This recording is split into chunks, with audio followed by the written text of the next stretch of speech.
Hello বন্ধুরা, আমি শম্পা নিয়ে চলে এসেছি আবারও একটি ভিডিও নিয়ে।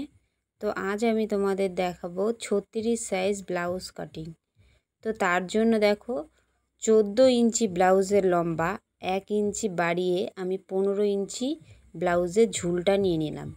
তারপরে পুট নিয়ে নিচ্ছি দেখো 5.5, আর আর্ম হোলের জন্য নেব আমি 6 ইঞ্চ নিয়ে এইভাবে বক্স করে নেব।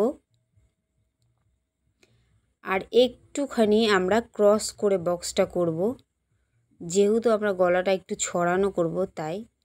তো তারপরে দেখো আর্ম হোলের শেপ দেওয়ার জন্য আমি 1.2 সুতে একটা দাগ দিয়ে শেপ দিয়ে নিলাম।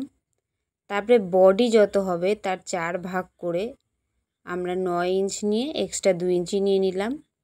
কোমরে দেখো 8.5 ইঞ্চি নিলাম, আর এক্সট্রা লুজের জন্য নিলাম 2 ইঞ্চি।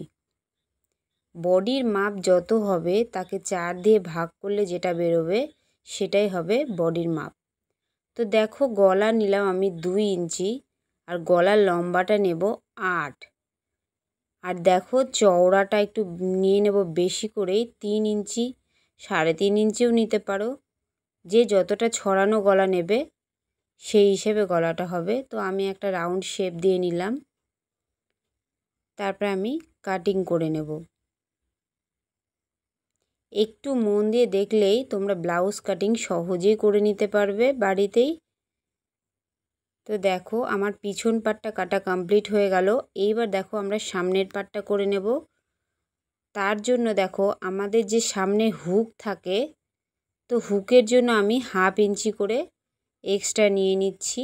তারপরে পেছন পাটটা যে কেটে রেখেছি সেই পেছন পাটটাকে আমরা সামনের পাটের উপরে বসিয়ে ঠিক একইভাবে মাপ অনুযায়ী আমরা দাগ দিয়ে নেব।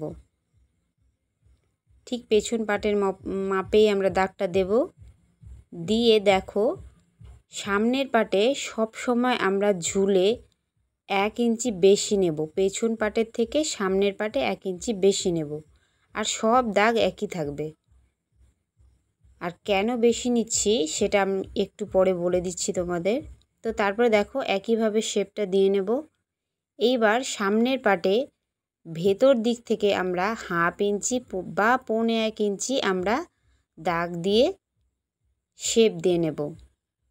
তাহলে আমাদের বগলের ওখানে যে ভাঁজ পড়ে না, সে ভাঁজটা পড়বে না। তো তারপরে দেখো একই মাপে আমি দাগ দিয়ে নিলাম। এইবার দেখো গলাতে যে 2 ইঞ্চি নিয়েছিলাম সেখান থেকে ঝুলে আমি 5.2 সুত নিয়ে, আর আর্মহোলের ওখান থেকে আমি 2.5 সুত নিয়ে একটা দাগ দিয়ে নিচ্ছি। তারপরে দেখো নিচের বেল্টের জন্য আমি ঝুলে 5 ইঞ্চ আর কোমরের দিক থেকে 4 ইঞ্চ নিয়ে একটা দাগ দিয়ে নিচ্ছি। ভালোভাবে দেখো দাগগুলো সবটা মিলিয়ে দিলে ব্লাউজের শেপ চলে আসবে।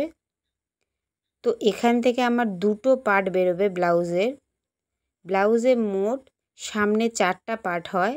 তো আমার এখান থেকে 2টো পার্ট বেরোবে, আরও 2টো পার্ট আমি বের করে নেব। তো তার জন্য দেখো আমি এইরকমভাবে শেপ কেটে রেখেছি। ব্লাউজ কাটার আগে এইরকম শেপ কেটে রাখলে কাটিংটা খুব তাড়াতাড়ি হয়ে যায়। তো তাই আমি শেপটা কাটিং করে রেখেছি। তোমরা চাইলে আমি এটার কাটিং ভিডিও দিয়ে দেব, দেখে নেবে। তো দেখো আমি প্রথমে একটা কেটে নিলাম, তারপরে দেখো আর একটা শেপ বসিয়ে কেটে নিচ্ছি। তো আগে 2টো কেটেছিলাম, এখন এই 2টো দিয়ে 4টে হয়ে গেল। সামনের পার্ট আমার কমপ্লিট করে নিলাম। সামনের পার্টের কাটিং কমপ্লিট। এবার আমরা হাতটা কাটিং করে নেব। তো তার জন্য হাতের ঝুল ছিল 9, 1 ইঞ্চি বাড়িয়ে সেলাইয়ের জন্য 1 ইঞ্চ নিয়ে নিলাম। তো 10 ইঞ্চ নিয়ে নিচ্ছি।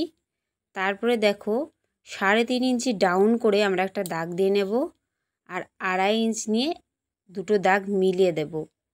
দিয়ে দেখো একটা শেপ দিয়ে নিচ্ছি হাতে। দিয়ে মুহুরি ছিল 5 ইঞ্চ, এক্সট্রা আমরা 2 ইঞ্চ নিয়ে নেব, নিয়ে একটা দাগ দিয়ে কেটে নেব। হাতের চওড়া সব সময় তুমি যতটা তোমার বডির মাপ নিয়েছো ঠিক ততটাই হাতের চওড়ার মাপ নিতে হবে। নিয়ে দেখবে হাতের ফিনিশিংটা খুব সুন্দর আসে। তো আমার ভিডিও যদি তোমাদের ভালো লাগে তাহলে চ্যানেলটিকে একটা লাইক করে দিও, সাবস্ক্রাইব করে আমার পাশে থেকো। সবাই ভালো থেকো, টাটা।